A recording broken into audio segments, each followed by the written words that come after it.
오늘은 귀신에 대해서 한번 말씀을 나눠보겠습니다. 어느 날 제 아들이 제게 물어보더라고요. 아버지, 귀신이 진짜 있나요? 이제 그러는 거예요. 제가 있지, 성경에 나와. 이제 그렇게 대답했는데, 보통 사람들이 생각하는 그 귀신하고 성경으로 비춰보는 정확한 그런 귀신하고는 좀 차이가 있거든요. 대부분 사람들이 상상하는 귀신은 사람이 죽어서 그 영혼이 떠다니면서 뭔가 원한이 맺혔다든지 여러 가지 그런, 또 우리나라 전통적인 제사에 보면 또 조상님들이 제사를 차리면 와서 먹는다든지 이제 그런 식으로 생각을 많이 하죠. 성경으로 정확하게 비춰보면 귀신은 사람이 귀신이 되는 게 아니고요. 분명히 그런 영적인 존재가 있는 거죠. 하나님이 범죄한 천사들을 용서치 아니하시고 지옥에 던져 어두운 구덩이에 두어 심판대까지 지키게 하셨으며 범죄한 천사들이 나오거든요.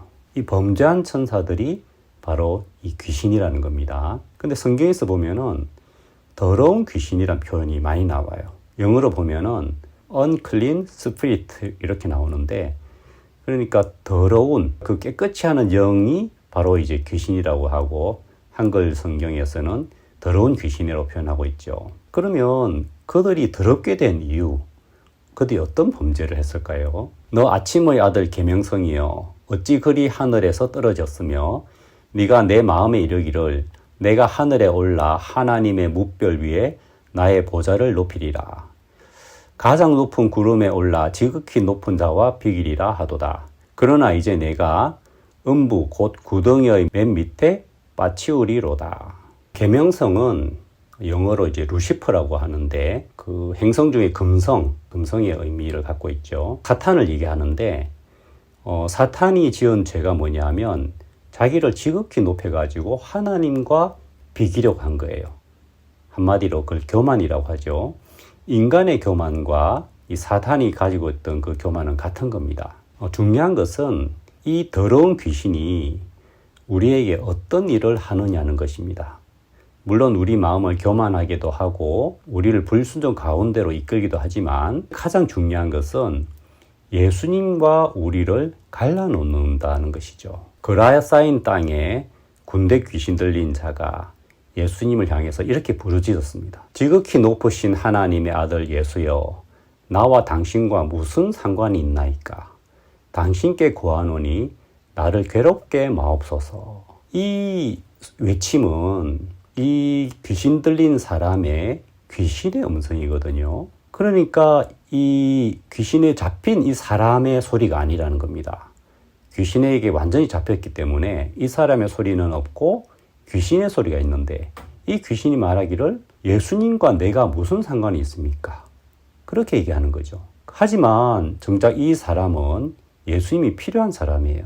예수님만이 구해줄 수 있는 그런 불쌍한 사람이죠.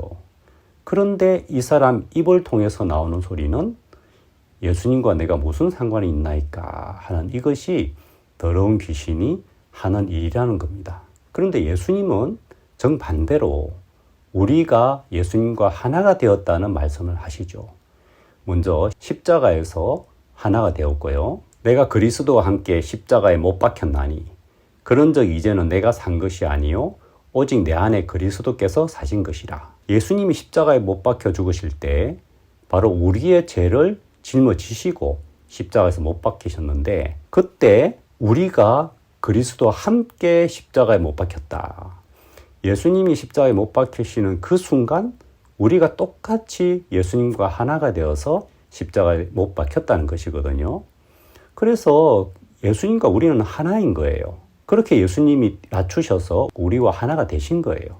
그리고 부활하시면서 우리도 같이 부활의 능력을 얻은 것이죠. 그러면서 이제부터는 내가 산 것이 아니요 내 안에 그리스도께서 사신 것이라. 나와 예수님이 하나가 되었기 때문에 나는 이제 온데간데 없고 내 안에 예수님이 사시는 거죠. 그렇게 예수님과 나는 하나가 되었다는 겁니다. 그런데 더러운 귀신이 하는 말은 예수님과 내가 무슨 상관이 있느냐. 우리 어떤 어려운 일 당했을 때도 예수님이 나 같은 사람 도와주실까? 난 믿음이 없는데 도와주실까? 예수님 과연 나를 사랑하실까? 그런 식의 생각들이 많이 드는데 그것이 바로 더러운 귀신이 우리 마음에 하는 일이라는 거죠. 이렇게 그 귀신 들린 사람은 자기 소리를 전혀 못하고 완전히 잡혀서 그 더러운 귀신의 소리를 내고 있지만 꼭 그런 거 외에도 순간순간 우리 생각 속에 사단이 들어오는 경우가 있습니다. 예수님도 그랬죠. 베드로에게 사탄아 물러가라. 네가 하나님의 일을 생각지 아니하고 도리어 사람의 일을 생각하는도다. 그렇게 얘기하신 적이 있죠.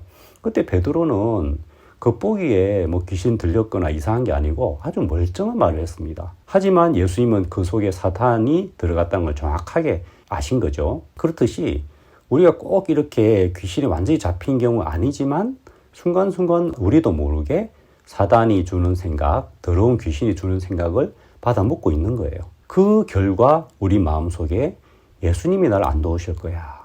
예수님은 나와 함께 하지 않으실 거야. 나는 믿음이 없잖아. 내 같은 사람에게 하나님이 일하실 리가 없지. 그런 식으로 생각하는데 그것이 바로 더러운 귀신이 하는 일이라는 것입니다. 예수님은 분명히 우리에게 뭐라고 하셨냐면은 볼지어다 내가 세상 끝날까지 너희와 항상 함께 있으리라. 끝날까지 항상 함께. 얼마나 대단한 말씀입니까? 이 말씀 안에는 예수님과 우리 사이에 빈틈이 없는 거예요. 언제든지 말이죠. 내게 주신 영광을 내가 저희에게 주었사오니 이는 우리가 하나가 된 것 같이 저희도 하나가 되게 하려 함이니이다. 자, 이것처럼 하나님과 예수님이, 예수님과 우리가 이렇게 다 하나가 되게 하는 게 하나의 뜻이었고요. 이미 하나로 만드셨죠. 그래서 우리 마음속에 마치 내가 예수님과 상관이 없을 것 같은 마음이 든다면 그것은 분명히 더러운 귀신이 우리 마음에 주신 생각이라는 걸 정확하게 아시고 그 생각을 버려야죠. 그 생각을 대적해야죠. 분명히 하나님은 사단을 대적하라고 했거든요. 우리는 그런 생각과 대적을 해야 됩니다. 그리고 예수님의 음성을 들으세요. 예수님의 음성은 우리가 예수님과 하나가 되었다는 겁니다. 감사합니다.